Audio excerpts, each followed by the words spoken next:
En una tranquila mañana de junio, en el corazón de la ciudad de las luces, un acto de horror inesperado estaba a punto de desatarse. Lo que parecía ser una vida universitaria común, una jornada cualquiera en la vida de dos estudiantes, pronto se transformaría en una historia que desafiaría toda lógica humana y legal. Hoy, en Secretos Criminales, el caso de Issei Sagawa. Issei Sagawa, desde su infancia, comenzó a desarrollar pensamientos y deseos que lo diferenciarían de los demás. Aunque provenía de una familia respetable, un trastorno oscuro se fue gestando dentro de él. Mientras otros niños se interesaban por deportes o juegos comunes, él comenzó a obsesionarse con un deseo inquietante: la idea de consumir la carne humana. Desde joven, Sagawa comenzó a experimentar pensamientos perturbadores. No se trataba de una simple fascinación por la carne o los cuerpos humanos, sino de un deseo específico: la necesidad de apoderarse de un cuerpo, de poseerlo de forma tan profunda que solo podría ser satisfecha a través del acto de consumirlo. Este deseo, oscuro y primitivo, se convirtió en el núcleo de su obsesión. Este impulso no solo era un deseo sexual, sino una necesidad más profunda, más visceral. Sagawa veía en el cuerpo de una mujer no solo un objeto de deseo, sino un medio para satisfacer una necesidad psicológica más oscura. La carne representaba poder, control y una conexión absoluta con la persona deseada. Sagawa nunca fue capaz de establecer una relación íntima o emocional con las mujeres. Su aislamiento lo llevó a un mundo de fantasías cada vez más extremas, hasta que, en su mente, la única manera de experimentar una conexión profunda era a través de la muerte y el canibalismo. Estas fantasías lo acompañaron durante años, alimentándose de su propia incapacidad para verlas como un acto perverso. En París, este deseo se convirtió en algo más que una fantasía. Se volvió una necesidad urgente, una obsesión que ya no podía controlar. El hecho de que estuviera lejos de su familia y en una ciudad desconocida solo exacerbó sus impulsos. Para Sagawa, París no representaba una oportunidad académica, sino una ciudad que, en su mente, ofrecía la posibilidad de cumplir su deseo más oscuro.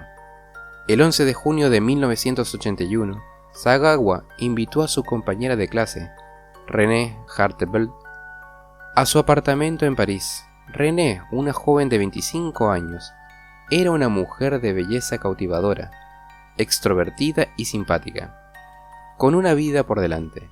En ese momento no tenía idea de que esa tarde marcaría su trágico destino. Sagawa había estado observando a Renée durante un tiempo. Su fascinación por ella no solo se debía a su belleza, sino a su deseo incontrolable de tenerla en sus manos, de poseerla de una forma que no se podía lograr a través de los métodos convencionales.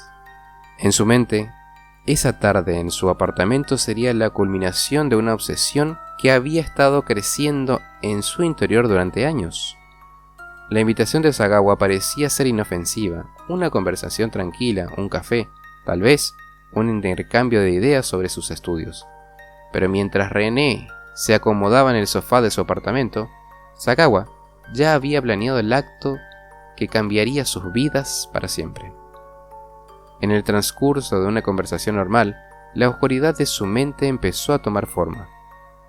De manera sorpresiva, Sagawa se acercó a Renée por detrás y la atacó.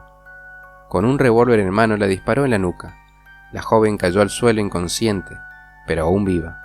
Fue entonces cuando Sagawa, dominado por su instinto, comenzó a cumplir su deseo más oscuro: la necesidad de consumir la carne humana. No solo mató a Renée, la desmembró y comenzó su horrendo acto de canibalismo. Lo que para él representaba el último paso para cumplir su obsesión era para el resto del mundo el comienzo de una historia aterradora. Durante horas Sagawa cometió el acto más aberrante. No solo se dedicó a mutilar el cuerpo de Renée, sino que su acción estuvo acompañada de una frialdad desconcertante. No sentía remordimientos, solo una sensación de alivio, como si, al fin, hubiera alcanzado la cima de una necesidad insaciable. Pero, al igual que en sus fantasías más profundas, Issei no pudo resistir la sensación de que algo fuera de su control ocurriría. Lo que él no anticipó fue que, después de cometer el asesinato, tendría que lidiar con las consecuencias de su acto. No solo fue un crimen macabro, sino que también, irónicamente, le permitió alcanzar una notoriedad que nunca buscó. Después del crimen, Sagawa intentó deshacerse del cuerpo. En la oscuridad de la noche, llevó una maleta hasta el parque Bois de Boulogne, con la intención de ocultar los restos. Sin embargo, su comportamiento sospechoso llamó la atención de las autoridades, y al ser arrestado, la policía descubrió el macabro contenido en su equipaje. Una vez bajo custodia, no hizo ningún esfuerzo por negar su crimen. Por el contrario, relató con escalofriante detalle todo lo que había hecho, sin mostrar señales de remordimiento. Para él, lo ocurrido no era un acto atroz, sino la culminación de un deseo profundo y reprimido.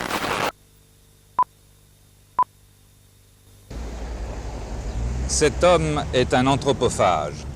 Il s'appelle Issei Sagawa. Jeudi dernier, il a tué d'une balle dans la tête sa camarade de faculté, Renée Hartvelt, une Hollandaise de 25 ans. Puis il a dépecé le corps, l'a conservé chez lui jusqu'à samedi soir, et pendant ces 2 jours, à plusieurs reprises, il a mangé des morceaux de la chair de sa victime. Lorsque les policiers l'ont arrêté hier soir, il y en avait encore dans son réfrigérateur. Issei Sagawa fue arrestado por las autoridades francesas y su caso rápidamente captó la atención de la prensa. Sin embargo, lo que parecía ser una condena segura para un crimen tan grotesco pronto se convertiría en una serie de giros judiciales asombrosos. En lugar de enfrentarse a un juicio por asesinato, Sagawa fue declarado incapaz de ser juzgado debido a su supuesta enfermedad mental. El sistema judicial francés determinó que Sagawa no debía ser juzgado en Francia, ya que no podía ser considerado responsable por sus actos debido a su estado mental. Sin embargo, en una decisión aún más desconcertante, las autoridades francesas decidieron deportarlo a Japón, sin que fuera condenado ni encarcelado. Al llegar a Japón, Sagawa no fue encarcelado, en cambio, fue internado en un hospital psiquiátrico por un corto periodo de tiempo, tras lo cual fue liberado sin recibir una condena formal. A pesar de la naturaleza espantosa de su crimen, el sistema japonés también lo considera como un no apto para ser castigado. Lo que siguió después fue más perturbador. Issei no solo fue liberado, sino que se convirtió en una especie de celebridad en Japón. Su historia comenzó a captar la fascinación del público que no parecía ver más allá del horror de sus actos. En lugar de ser rechazado, se le ofrecieron oportunidades para aparecer en los medios, participar en programas televisivos y escribir libros sobre su experiencia. En Japón, su fama aumentó de manera inesperada. Issei aprovechó su notoriedad para escribir libros y participar en entrevistas, convirtiéndose en un fenómeno cultural extraño y perturbador. Algunos los consideraban una víctima de su trastorno mental, mientras otros lo veían como un ejemplo de la forma en que la sociedad puede perdonar, incluso glorificar a quienes cometen los actos más atroces. Aunque Issei nunca pagó por su crimen, su vida continuó siendo un tema de fascinación morbosa para muchos. A lo largo de los años, su historia no solo se mantuvo en los titulares, sino que fue utilizada como ejemplo en debates sobre la moralidad, la psicopatología y la justicia. Sagawa se dedicó a aprovechar su notoriedad. Publicó varios libros, entre ellos uno que narra su experiencia con el asesinato y el canibalismo, titulado La música de la carne. En él, detalló sus deseos más oscuros y describió sin remordimiento los eventos de aquella fatídica noche. La respuesta pública fue desconcertante. el libro se convirtió en un éxito en ventas en Japón, y su figura fue vista como una especie de personaje controversial. Además de su éxito literario, Sagawa continuó haciendo apariciones en programas televisivos, convirtiéndose en una figura mediática. En un mundo obsesionado con lo macabro y lo escabroso, su historia servía como un espectáculo de horror que mantenía al público cautivo. Lo que resultaba aún más inquietante es que, con el paso del tiempo, Sagawa empezó a formar parte de una cultura de celebridades donde la notoriedad por hechos atroces no solo era perdonada, sino aplaudida. La sociedad parecía estar fascinada por su historia, que dispuesta a enfrentar las verdaderas implicaciones de sus actos. A lo largo de los años, Sagawa se mantuvo como una figura excéntrica y perturbadora en los medios. En 2005 su salud comenzó a deteriorarse, y aunque en un principio siguió participando en la cultura mediática japonesa, su presencia disminuyó considerablemente. Sin embargo, su nombre y su historia nunca dejaron de ser relevantes en el imaginario colectivo. A pesar de los años que han pasado desde su liberación, el caso de Issei Sagawa sigue siendo una fuente de horror y reflexión. ¿Cómo puede alguien que comete un crimen tan brutal ser dejado en libertad sin una condena real? ¿Qué dice esto sobre nuestra sociedad y la forma en que tratamos a aquellos que cometen atrocidades? La historia de Issei Sagawa, un hombre que mató, canibalizó y salió impune, sigue siendo un recordatorio de la oscuridad que puede habitar en la mente humana.